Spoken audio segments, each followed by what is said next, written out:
Jock, first, you've seen the atmosphere here at the Q as a player, from down on the bench, as a member of the coaching staff, as a member of the front office. For the guys who haven't seen what it's like here on a big Friday or Saturday night game, or just for the people who have, what does it do for a player coming onto the ice to see that environment, to see that atmosphere, kind of like the one we had back on Friday with over 15,000 people here?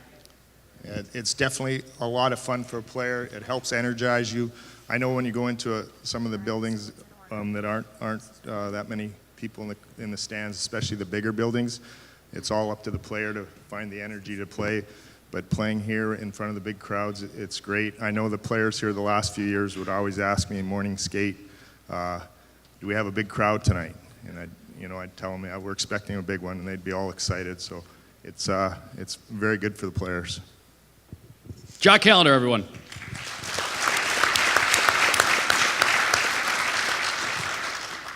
Brett Harkins from North Ridgeville, played at St. Ed's. You coach in the area. You played here in Cleveland with the Lumberjacks. You played with the Blue Jackets. So you've seen hockey grow across the state of Ohio. What can you say about the growth of hockey here in this area, Northeast Ohio, in Cleveland, that you've seen in your lifetime? Obviously, I see the kids with the North Olmsted hockey jerseys on. I grew up playing. I was playing for North Olmsted when I was that size, so it's great to see that.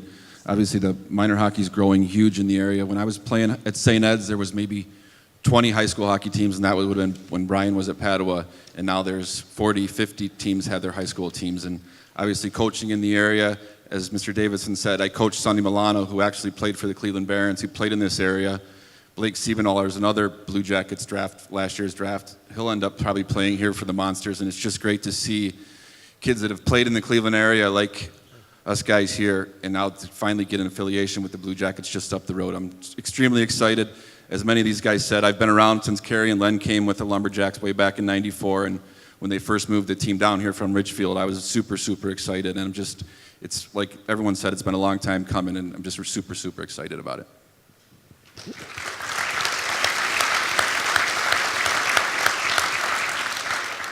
Now, Brian Holzinger, you're from Parma. You played across the state, played for Bowling Green. You've been all over the game of hockey here in the state of Ohio. You played for the Blue Jackets at the end of a career that spanned over 500 games. When you look at this partnership here between the Monsters and the Blue Jackets, how do you see something like this tying together the hockey communities of Cleveland and Columbus? Well, first of all, I think it's obviously, from an organizational standpoint, it makes sense. Just like these gentlemen have said here up on stage, I think it's been a long time coming, and it's just great to see that it's finally come to fruition. From an affiliation standpoint, I think in a lot of ways the two communities really have been affiliated in some regards, through the last little while. You've got the growth of youth hockey in Columbus that's really been extremely popular now with the Blue Jackets being there. You've had Cleveland, which is quietly becoming and sustaining a good youth hockey community base here, and it's just going to be exciting for the two to work together. And I think, if you even look through the high school levels, the high school state championship Final Four is played in Columbus, in the home of the Blue Jackets, so it's certainly exciting for the high school players here, and gives them something to strive for, to be one of those Final Four teams to participate in the tournament down there in Columbus, which is certainly exciting.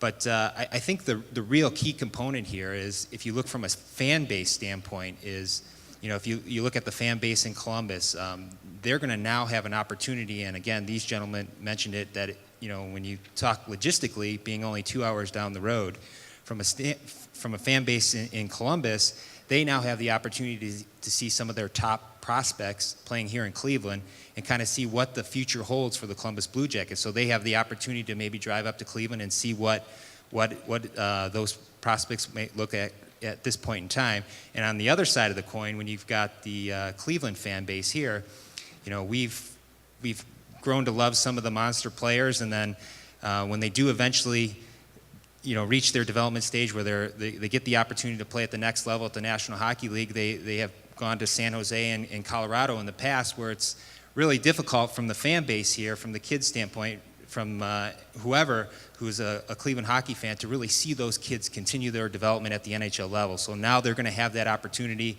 to take that short drive down south I know a lot of us have been to Columbus Blue Jackets games, so now they can really see their favorite players here in the Cleveland areas pursue their NHL dream in Columbus and have a chance to follow them there as well.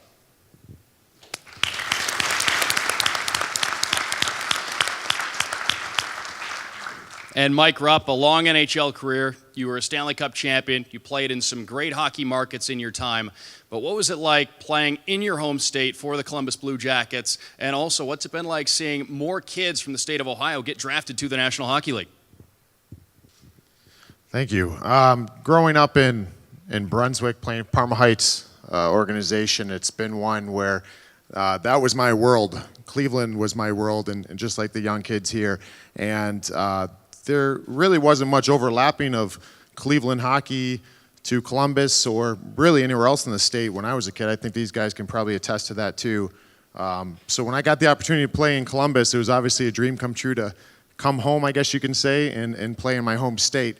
But what I saw was a market when I left Columbus was, wow, this is a hockey market, and it's come even further since then, and it's such a great thing. Now you're seeing these two markets overlapping from youth hockey, and you're seeing the game growing in this great state, and it's something that's special. I've had a chip on my shoulder kind of for Cleveland hockey players since I got the opportunity to play in the NHL, and you want to see kids get the same opportunity we all have had. I've watched all these guys growing up, and these are the guys I looked up to. So, having some players that have made it and the game growing and kind of, I don't know, the groundwork laid by these organizations to kind of bring these markets together, it's fantastic. And I think it's great from the standpoint, too, of we're not just talking about an organization that's geographically in a better location here. I mean, if you guys have followed, and I'm sure you have, the Columbus Blue Jackets, and I've played against them the last couple of years and followed them closely this year, there's something special going on there. And this is a part of it that the whole state should grab a hold of. And the cool thing about it is you kids can go out